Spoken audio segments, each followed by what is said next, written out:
Well, the painting is new. That wasn't there last time. And neither were these two signs here in commemoration of the 93rd anniversary of the death of Dr. Sun Yat-Sen. And no photography is allowed inside. You can't take pictures inside the house, but it's just like the houses you see in Kaiping. Very similar, 1913, 1930s, around that area. Outhouse toilet, outhouse basin, grain processing kitchen, that sort of stuff.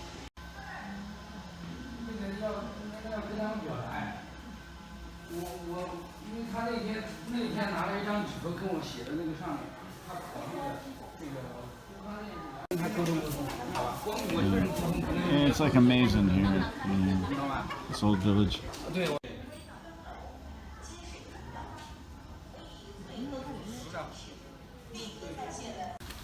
Trying to get new perspectives of the house that I can with their lecture that they filmed. This is the entrance to the village here, and then this is the backside of Sun Yat-Sen's house. So this is the back courtyard. I go in here. It's like a little garden here. And you can see this is the bathroom, which was just a tub. It's tiny, but then if you come out to the courtyard, over here, we've got the toilet. This display is the wedding room. And this is the little chariot that the bride and groom's family would carry the bride in, and then carry them to the bridal bed. And many of these traditions still exist today, actually, as far as when a man goes and picks up his bride, she'll be waiting on a beautiful bed with her in her wedding dress, and you have to break down the door to get into the bedroom, but that's where she's waiting, and that's where you pick her up. There are people from all over China here. This is like a national monument, similar to like George Washington's house in DC area.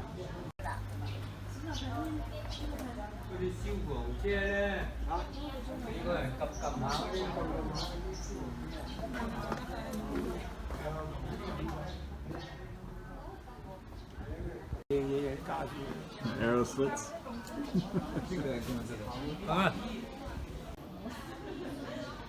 This is an example of the house that Sun Yat-Sen grew up in. He grew up very poor as a farmer.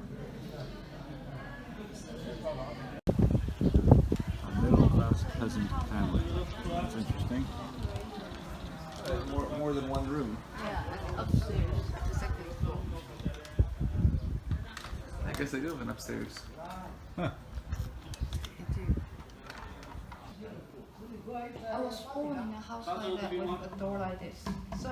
So even though my parents locked the door, I can climb through. So I miss it.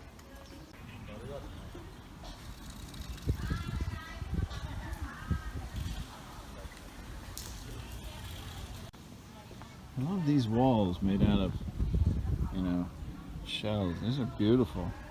You see this a lot in some of the older villages in Guangdong. So after you're done with the village area, which is all really nicely maintained, everything's in English too, many different languages. Then you move on to the brand new museum, which is very nice. Yeah, the last time I was here, it was filled with school children from all the local schools that come here on field trips. Might as learn some history.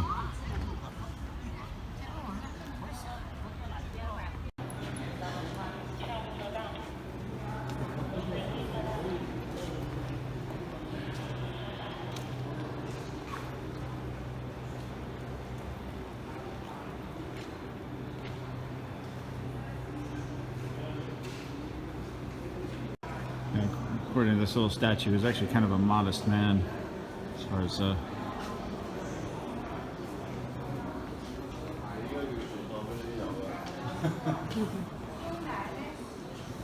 it's a first-class museum in every way, and things are in Chinese and in English, so you can come here and get the full history of the man. It's very interesting, good stuff.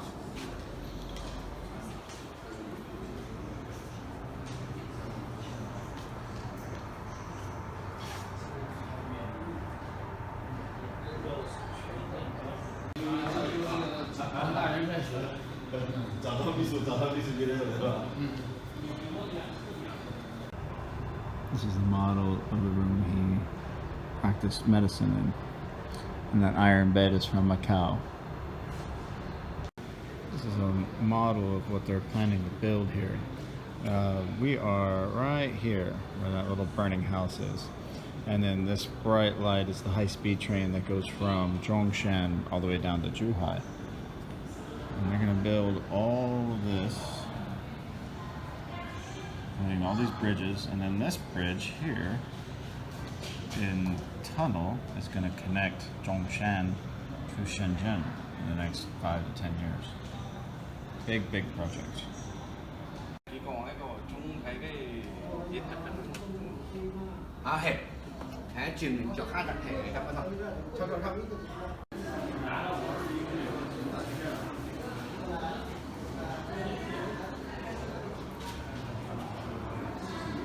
You know, not a bad day to spend at a first-class museum, learn a little bit about Chinese history. Again, everything's in English, and it's very interesting, you know. It's nice that this is in my backyard. It's my second time here, and it's still just as cool as the first time I came. So I'm happy.